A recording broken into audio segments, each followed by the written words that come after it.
This is Mark. Hey Mark, what's up? It's Rob calling. Hey, Rob, how are you, sir? Good man. Good, good. Hey, I really wanted to thank you for going ahead and doing this. Been a longtime fan for many years, and I really just wanted to tell you thank you so much for taking the time to do this for me, sir. Hey, no problem. Thanks for the offer too. Hey, and no problem, and and again, that's really generous of you, sir. So, okay, I'll go ahead and start recording. Okay, sir. Sure. Okay, thanks, sir. Okay, this is Mark with the Dark United Front Facebook music fan page, and I am here with Mr. Rob Urbinati from the legendary Sacrifice. Rob, thank you so much for taking the time to be here with me today to do this interview. How have you been doing, sir?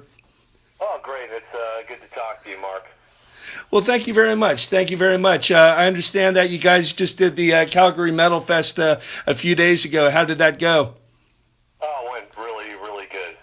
Really amazing. It's the first time I think anywhere in Canada that there's been four Canadian bands of that caliber put together in one show. So, and it took 30 years or whatever to get it done. But yeah, it was really amazing. It was, for us, it's always great to play with Razor, Uh-huh. who are, really great friends of ours. We've done a lot of touring over the years together. We know each other really well. And it's, I was telling them, it's like, we get a backstage room together. It's like we're all in one band, Yeah.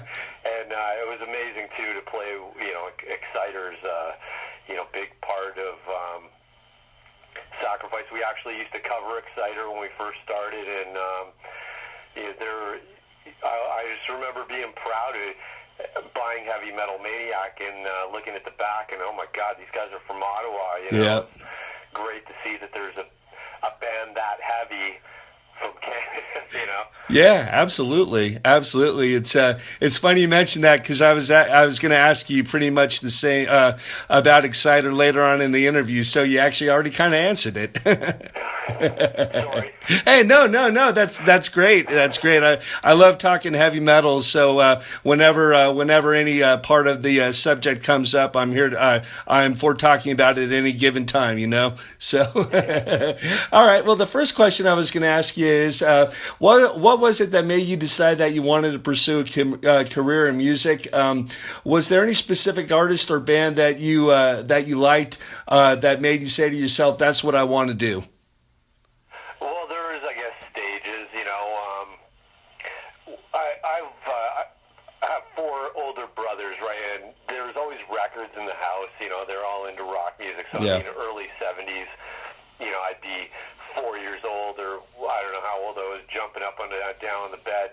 My brothers were out putting on "Welcome to My Nightmare" or something. Nice. And when I first started discovering music on my own, I think it was Kiss was the first band, like anybody my age, I guess, or Yep. close to it. Kiss was a big part of growing up, and Ace Frehley made me want to play guitar. I can't tell you how many times I've spent listening to Kiss Alive 2, looking at the inside gatefold thing, thinking how amazing must this be to play on the stage. Yep. And then I started just getting into heavier and heavier stuff. There's like Sabbath and Priest and Maiden, and that finally led to like bands like Venom, Exciter, Merciful Fate, early new wave of British heavy metal, Satan and Witchfinder General. and then thrash happened. So I guess to get back to the original question, I think it was probably for us to want to play thrash. I guess it was probably Venom and Merciful Fate when we first started thinking about putting a band together, and obviously Metallica, Slayer a little bit later too. So yeah, I think that was pretty much it. Okay. Okay. So, who are your biggest influences when you started playing guitar, and why? Who is your all-time favorite player and singer, metal or otherwise? It's pretty hard to pick for guitar. Randy Rhoads Absolutely. is amazing for the couple albums he put out. out with Ozzy, it's especially the Diary of a Madman album. His riffing on that it's really influential both to Joanne and me. Mm-hmm. It's just had that. That Sabbath quality, like the song Black Sabbath has that kind of evil undertone. Mm-hmm. Randy Rhoads had a lot of the technicality and stuff, but he had, especially on Diary, there's a lot of riffs that had that undertone to them, and it's really influential to us. Tony Iommi, obviously. Absolutely. And then there's like Priest and Maiden, really influential guitar players to us, and of course, Metallica and Slayer. For vocals, when I first started singing, we actually had a singer when we started, and we kind of wanted to get heavier, and I think he wasn't there at rehearsal one day, and I just stepped up to the mic and started singing, and I think that's pretty much how I became a singer. But Kronos was big influence to me. Absolutely. Bailoff, Araya. Oh yeah. The early thrash guys like that, and Paul Di'Anno. I've always loved Paul Di'Anno, and there's also things that people wouldn't really put together with my vocal style, but like Dio, there's certain I don't know, phrasing or just the way he says things that will influence my vocals too. So right. It's hard to pick just one, but those are some influences anyway. Right. It's kind of funny that you mentioned about phrasing and influence. I was doing an interview with Eric Wagner, formerly of Trouble and now the Skull. I love Trouble, one of my favorite bands too. Yeah, I didn't mention too. Bruce Franklin is like a huge influence. Oh yeah. Too. Yeah. And Eric Wagner was talking about because I had mentioned that I heard some Roger Waters influence in some of his music, and he said, yeah, obviously Roger Waters is a huge influence with his phrasing and things like that. So, right. so yeah, that's cool. Okay, so you said in one article not too long ago that the area of suburban Toronto where Sacrifice hails from as being the Canadian equivalent to the Bay Area thrash scene. What bands were coming out from that area at that time as you guys and what bands were coming out of that area at that time? And was everybody cool with each other, or did each band view as the other bands as strictly competition? Well, there's you're coming up, you're young. There's always some competition, but everybody was pretty supportive. It was really new, and we had to be supportive. I mean, there wasn't really much infrastructure in for us to play shows. We were all new, playing this new kind of music. The regular metal crowders like, these guys suck, and what are they doing? This is crazy. And the punk guys at first were kind of like, they're long hair rock guys. Mm-hmm. But, definitely lines in the sand. Things change pretty quick. But, yeah. There's like Slaughter was the other big band from Scarborough here where we're from. There's other bands like Dark Legion. Scott's brother Mark was in a band called Dark Legion. They were really good. Overthrow, you might know a band called Soulstorm. They were kind of like industrial death metal. Prior to Soulstorm, they were Overthrow, and they played some pretty ripping thrash. And there's a few other ones that are just escape my mind right now, but maybe to call it Bay Area might be stretching it a little bit. But there was a lot of bands from here.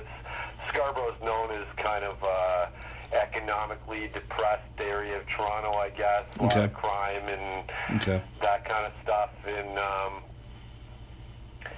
but I don't know if that plays into being attracted to thrash or anything, but for some reason, this was the part of Toronto where most of the bands were coming from. Yeah.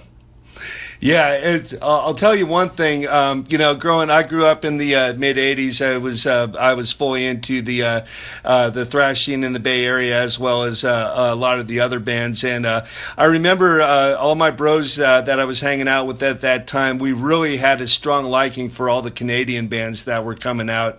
We thought that they just really did thrash the right way, in a lot of ways better than a lot of the other places around the globe. So you Canadians have always done thrash the right way. So I just thought I'd throw it out there. Thanks, that's good to hear you. I know that it seems to me like a lot of the Canadian thrash have that a little bit more vicious approach to thrash for some reason. Yeah, definitely, and that's the appealing part about it. Well, okay, so I think you may have already answered it, but I'll go ahead and throw it out there anyway. Was it hard for Sacrifice to break into that scene and prove yourselves, or was everybody pretty accepting of you guys right from the beginning? Well, we were pretty tight with a lot of people in the underground. We'd all be hanging out. There's a record store here called the Record Peddler. We got to know a lot of people through that, and you just tend to gravitate. When you see people around at that time, no one knew this stuff, right? So if you saw someone with, I don't know, like even a Motorhead shirt on, you'd stop and talk. Yep. And we got to know a lot of people like that. So our first show, there's already a lot of people coming to see us play, and we're pretty much the only game in town for a little while. Razor would come into play once in a while. They're just outside of Toronto a little ways, about an hour outside. And, okay. And then it was shortly after we started playing, Slaughter was there too. So it wasn't long before there was a Razor Sacrifice Slaughter show happening. And nice. Once that happened, things got a lot easier for everybody. People started to take notice that this was serious stuff. Yeah, exactly. How do you feel about the comparisons to Slayer that you got in the mid-'80s? Do you feel any differently today about those comparisons? What do you remember about opening up for them in 1986 on their Rain and Blood tour? Getting compared to Slayer, it doesn't really bother us. They were an influence on us, definitely. I don't know. It's a hard question to answer. It doesn't really bother us. Today, I think back then, because there was so little thrash, I think when the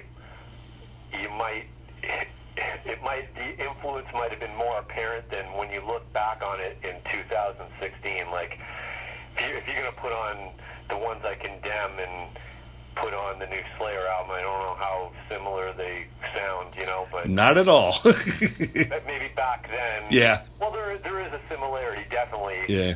In the way we approach music, but even going back to For Determination now,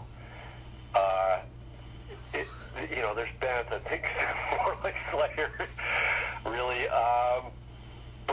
Playing with them was pretty cool. That was, I think, one of the first bigger shows we played in Toronto, and we were promised, next time Slayer comes through, you guys will open, and that it was a great show. And you used to hear about bands, people chanting Slayer while they're playing. Didn't happen that night. Well, that's great. That's good, man. That's really good. Sacrifice, like Death Angel and the first Dark Angel lineup, in my opinion, were top-tier thrash metal bands that should have been more recognized for their contributions back in the 80s and early 90s.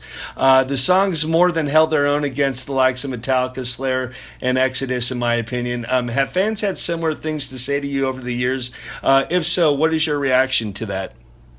Oh, sure, yeah. People tell us all the time, why aren't you guys as big as this band or that band? And you know what? Sometimes the cards just don't fall like they're supposed to, or like you want them to. And you can be a good band and you can have talent and all that stuff, but if you don't get your breaks, it's just not going to happen. Yeah. And it's a big part of being in a band, it's just being in the right place at the right time. There's a lot of luck involved, and if you were to ask James Hetfield or Tom Araya the same thing, they'd tell you the exact same thing. They just they got their breaks and things happened. Yeah. And aside from them being, one of the first originators of the thing, maybe they're bad examples, but yeah, I mean, we look back on it now. We're just happy with what's happened. I mean, we got to do a lot of cool things, play a lot of cool shows, release some albums. And today, here we are pushing 50, and we're still playing, and people still care about it. So we don't look back and have regrets or wish this or that happened. We're happy we're here. Yeah. We can still do this, and that's all that matters. Yeah, absolutely. You played with Voivod on a number of occasions. Did you guys ever consider them an influence, being that they were pretty much a straight-ahead thrash band at the time? Did you ever get... Oh, go ahead. Yeah, sorry, definitely. That's another band, like I mentioned, Exciter, it's cool. Voivod came out of Quebec, and I mean, they came out of a really remote part of Quebec, and for them to have achieved what they have is pretty amazing. But yeah, I remember getting the first Voivod demos. I think they're doing like Merciful Fate and Venom covers on them.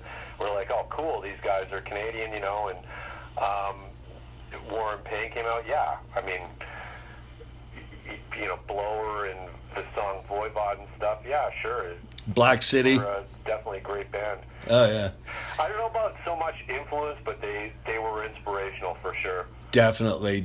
Yeah, definitely one of my favorite thrash bands. I saw you guys on the Soldiers Tour in late 1991, opening for Bolt Thrower in Oakland, California. At that time, death metal was starting to get massively huge. Over the years, I've heard people compare Sacrifice to Death and vice versa. Some say that if Sacrifice were to have not broken up in the mid-90s, there would have been an evolution into the death metal genre. Do you feel that's an accurate assumption?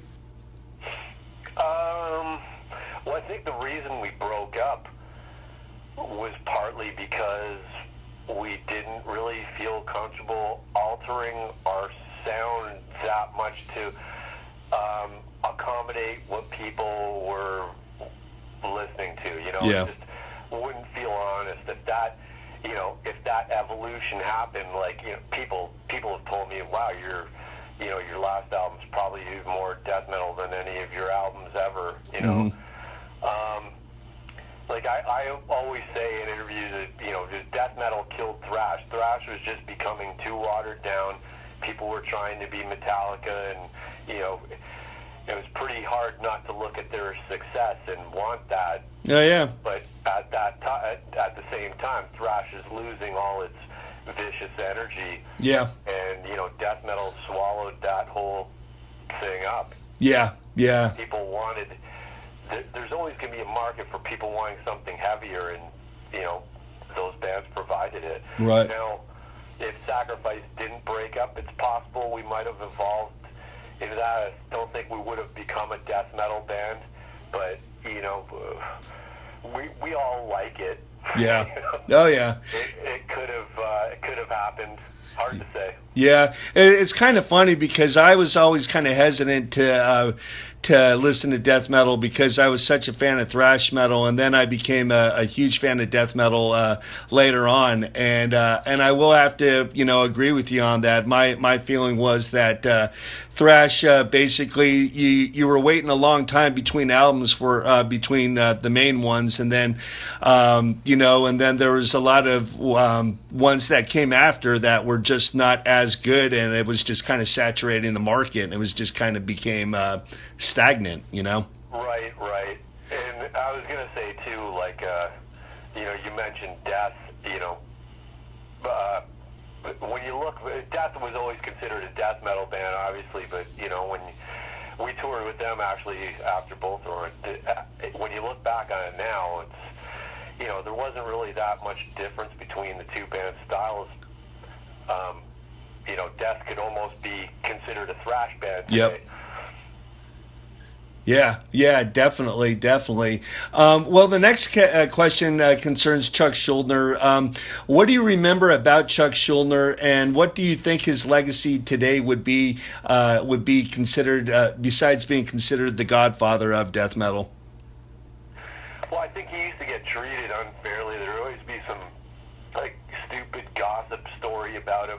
Yep. Early, a lot of people don't remember this, but there would always be some crazy gossip story about him or something. Yeah. The guys in his band don't get along with him or that kind of thing. And he was not like that at all. He was, if anything, he was the total opposite of his I guess his stage persona. Yeah. He's really super nice guy. Yeah. He was actually pretty quiet, and he wasn't this larger than life guy. He was just happy sitting in a lawn chair outside the club reading a book or something. You know what I mean? Yeah. That's the one thing I don't think people really got about him. But he's just super nice guy. I'd never seen him act like a dick to anybody. Yeah. And he always seemed to get along with the guys in his band. He actually lived in Toronto for a little while back in the late 80s, mid 80s or something, and he was in Slaughter for a little while. But yeah, he was a great guy. He made a lot of good music, and I'm glad people remember him. Yeah, he really is missed. He really truly is. What was the deciding factor in Sacrifice breaking up after the Apocalypse Inside album? At that time, did you guys leave an open door to the possibility of ever reuniting, or was it thought to be to be final with no chance of ever reuniting again?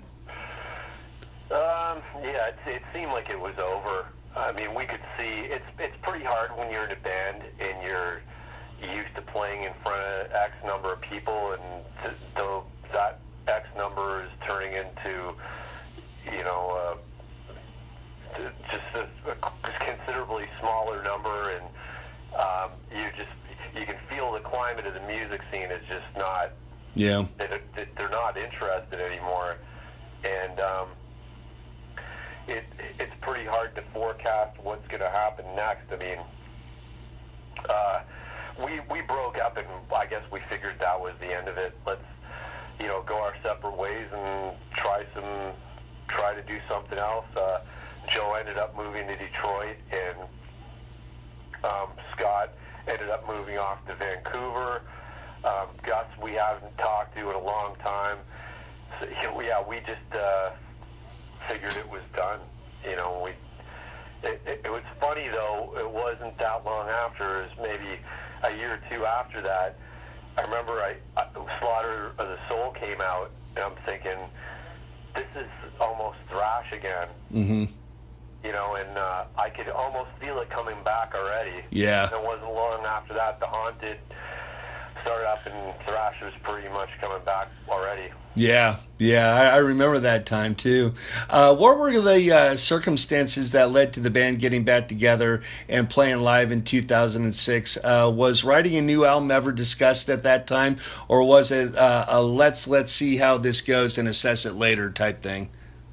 Yeah, we just wanted to get that show done and just put on a great show. We didn't know if we could even do it. It took Gus and myself got back together. Well, let me back up a bit. There's a promoter here. His name's Noel. He does most of the big shows that come through Toronto. Okay. And I got to know him, and I'd sit and have a couple beers with him once in a while, and he'd mention, why don't you guys do a reunion show? And I'd always say, there's no way that's going to happen. It's impossible. But a few years went by, and he, pretty much, we all lived all over the continent, right? And yeah. He said, what if we, get everybody in here, do some rehearsal, and, you get you guys on stage. And I guess the first thing that had to happen was we had to get in touch with Gus, and we did. There's just any bad blood in the past, just water in the bridge. We didn't even talk about it. Nice. Just kind of glad to see each other again, talk Nice. about old times, and we got together, started rehearsing. It was a little bad at first, but progressively got our chops back up, and we decided to do the show. And when we first got the band into town, it took a little while. Might have been like a couple of songs, but once we got a couple of songs down, it just was like riding a bike. Yeah. No problem. Yeah. Once you learn, you never forget.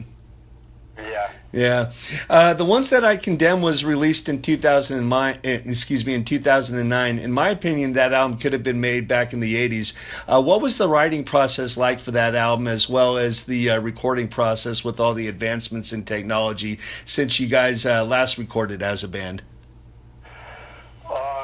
The writing of it was, I don't know what happened, but I just got some creative spark, and once I think it was, I think I'd written The Great Wall, and once I wrote Hiroshima. That was it. Everything just started flowing after that, and just felt super inspired.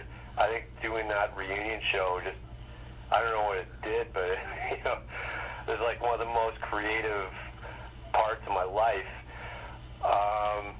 As for the recording, like, I don't know how you feel about it, but I'm so sick of hearing that drum sound that's on every album now, that triggered, edited drum sound. Yeah, James Murphy actually has a term for it. He called it laptop metal.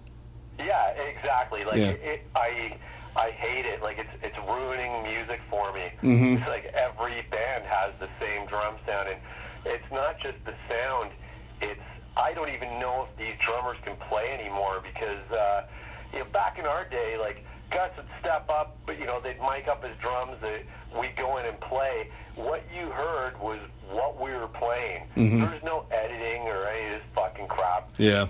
Like they do now. Like now, people don't really understand what goes on in a studio now. Yeah.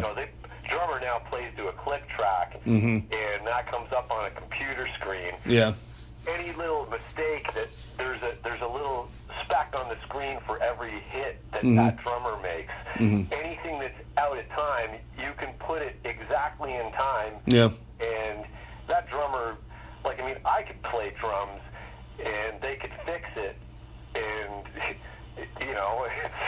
Yeah. I'm not much of a drummer. Yeah. So, this is really, it's just sucking the life and humanity out of any kind of recording now, and at first, look, I'll say, like, band like Fear Factory, I can accept it in Fear Factory. They're Yeah. that kind of band. Yeah. They have that industrial edge, and Mm-hmm. some bands it fits. Mm-hmm. But I don't want to hear every band sound like that. No, not when they're editing 100% to the grid. I mean, it's just I'm so tired. I just want, one day it's going to happen. Somebody's going to start making tape again, and Yeah. bands are going to start recording tape again. Yeah. Eventually, because this is just getting to be too much. I can't even. I'll put on liquid metal. I can't distinguish one band from another anymore. Oh yeah, no, I actually did some experimenting a few months back and checked out some bands like Origin and other bands like that, and I just with all the blast beats and the riffs that are everything except the kitchen sink in them and everything, it's just like let's go ahead and get back to something more organic, because this is just too much of a sensory overload, and it's not even really sounding all that good, No, and I have to respect the black metal bands who continue to go in and record that way without all the studio fuckery. Yeah. Like when we went in to do the ones I Condemn, we recorded to a computer, but I told the engineer as soon as we walked in, we're going to record this like we're recording a tape. We're not even going we're not going to play to a click track. We don't want any temptation to fix anything. We want to go in, just say, we're rolling and we're going to play. And Yeah. that's exactly what we did. Well, the result came out, pretty damn incredible, man. I played it for another old school Sacrifice fan who that I've been friends with for over 30 years, and he hadn't known what had been going on with you guys, and I played him that album, and he said, "That, my friend, that album is a revelation." He was just like, my God, they sound better than they did way back when, and it's just we're just really amazed that, I mean, you guys still, I mean, it could play those style of riffs, because I mean, I think a lot of the newer thrash bands, I think their heart is in it, but just the riffs aren't there. I don't know what it was. I mean, if it was something, in the air that, we were breathing back then or whatever, but the riffs just seemed a lot better back then, and like I said, I think their hearts are in it. The riffs just don't stand up with a lot of these bands. It's I don't even think it's so much the riffs. You can take simple riffs. It's the songwriting. You have to. Once I learned that the secret of songwriting is just keeping the listener's attention. Mm-hmm. Yeah. That made a big difference to me. Like, let's look at Sad But True. Pretty simple riffs in the song. Mm-hmm. But what is that song without that? That. Yep. It's nothing, right? Yeah, exactly. You just have these attention-grabbing spots that will grab your attention, and a lot of bands just don't have that anymore. It's just one riff after another riff after another riff, and some of the riffs are cool, but they're not really doing that much. Yeah. No, I totally agree. I totally agree with you. Any plans for Sacrifice to record an album and or tour in the near future? If so, can you give any indication of when that may be? Well, we're working towards putting out possibly an EP. All right. I can't say 100% when we're going to get in a studio, but we're looking at next year, 2017. Hopefully, we'll get in there and get some new Sacrifice songs happening. That's awesome, man. That's really good. I know of a lot of people who are going to be ecstatic to know that, man. So thanks for throwing that out there. Let's see. What is your in studio rig versus live rig? Do you prefer any certain guitars, amps, or effects that are your go-tos these days? Yeah, I play a pretty stripped down setup now. I used to have some rack stuff back in the day, but now I have a Mesa Boogie 50 caliber plus Okay. and a noise gate. Oh, okay. Okay, hey, that works. You got any thoughts on any amps like the diesels out there or anything? I've tried different ones. Actually, live, because we're flying all over the place. Usually, when we're playing live, they ask us for spec. No one can ever find me a 50 caliber plus. They'll give me a rectifier or something that I'm not really that fond of, but we seem to live. We like 5150s. They seem pretty consistent. Now, are you talking about the first generation 5150s that that PV released in the early 90s, or the later ones? I haven't played enough of them, honestly, to be able to tell you. I think the last, actually in Calgary, I think I played. It might have been 5153. Oh, okay, I got you. Is that yeah, right? Yeah, I think that's like the third generation. It sounded great, but I prefer. I think the older ones were a bit more simpler. Yeah. I don't need. I'm tired of playing these amps that look like an airplane cockpit. Yeah. I can't figure them out for. It takes me about 20 minutes to dial in a even half decent tone. So the simpler the amp, the better for me. And I have actually in the studio. I have an old 70s Ibanez V here that I don't even use live anymore. It's pretty much a retired guitar, but that's my recording guitar. It's got my favorite tone. Nice. I play a Schecter V. That Schecter V is pretty damn nice, man. It's cool. I'm not really that crazy about the neck. It's just the frets are. I've got a bit of tendonitis, and the frets are really wide, and it kind of bugs my tendonitis once in a while. But it's it's a pretty cool guitar. It's cool. It's nice, good Broad guitar. Yeah. Holds up well. It's came stock with what I need on it. So. Okay. Now, are you guys still going off on the trem systems like you used to, trying to get that endorsement from Kaler? Actually, we've never used Kaler's. We've always been Floyd. boys. Oh, okay, okay. You know, I don't know. I don't think I've even played a Kaler for probably about 25 years, even in a guitar store. I don't see them around anymore. And Oh, okay. sometimes I think about revisiting, checking out Kaler because you don't have to compromise the wood on the guitar so much. Yeah, yeah, with the float. You can just throw that Kaler right on top, and there's none of this routing and taking out half the wood in the guitar and compromising your tone. So Yeah. maybe at some point I might do that. I got you. I got you. All right. Are there any new bands or artists in the metal genre that you would like to plug? Any outside of the metal genre? There's a band from Vancouver I really like called Ancients. They've got a new album out coming out really soon. They play kind of a proggy, not that proggy, but enough to keep it interesting. Great guitar playing.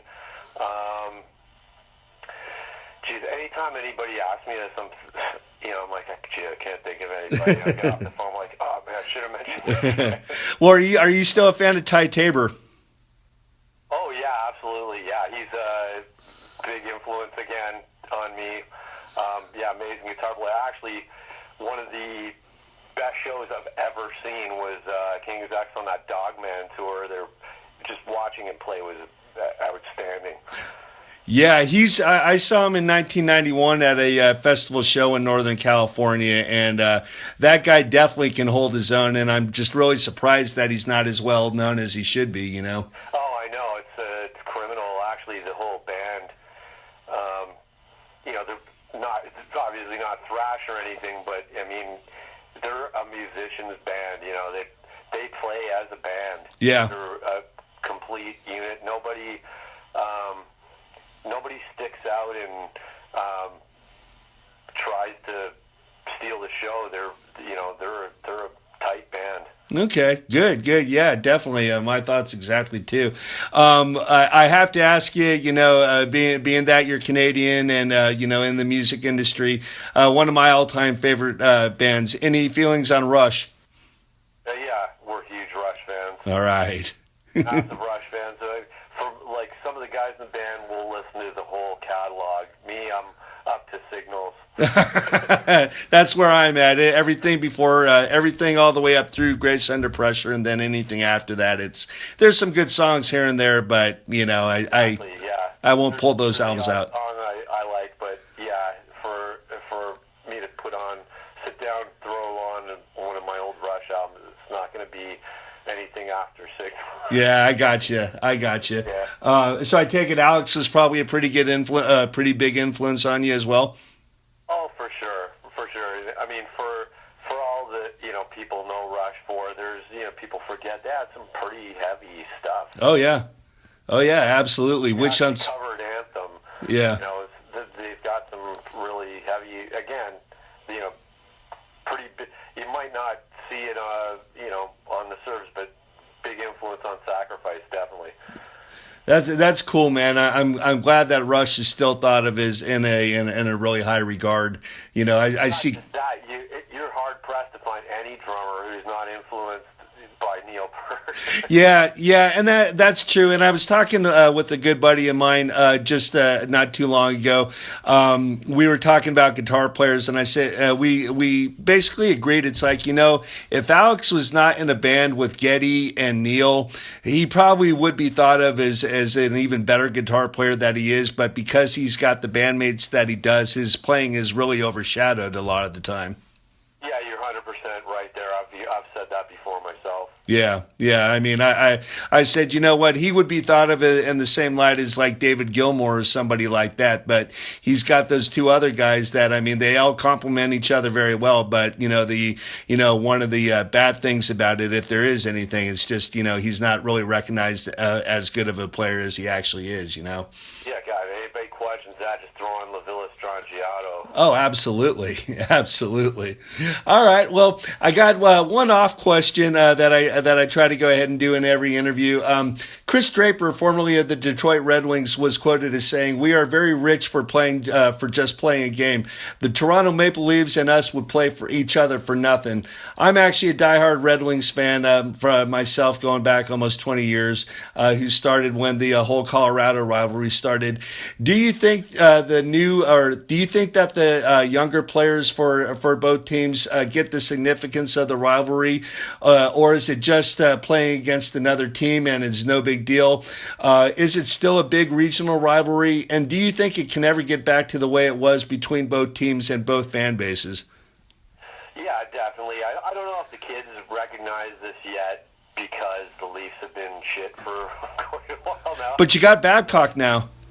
You kind of need to get some playoff action happening. See, the Red Wings-Leafs rivalry was so good because we're in the same division back in the Norris days, and we would, it would be playing in the playoffs almost every year. So now Detroit's in a different conference, and don't play as much. But yeah, there's definitely a rivalry still, and there's a lot of Leaf fans go over to Detroit from Windsor to see them play over there. And, Joe and me have a thing.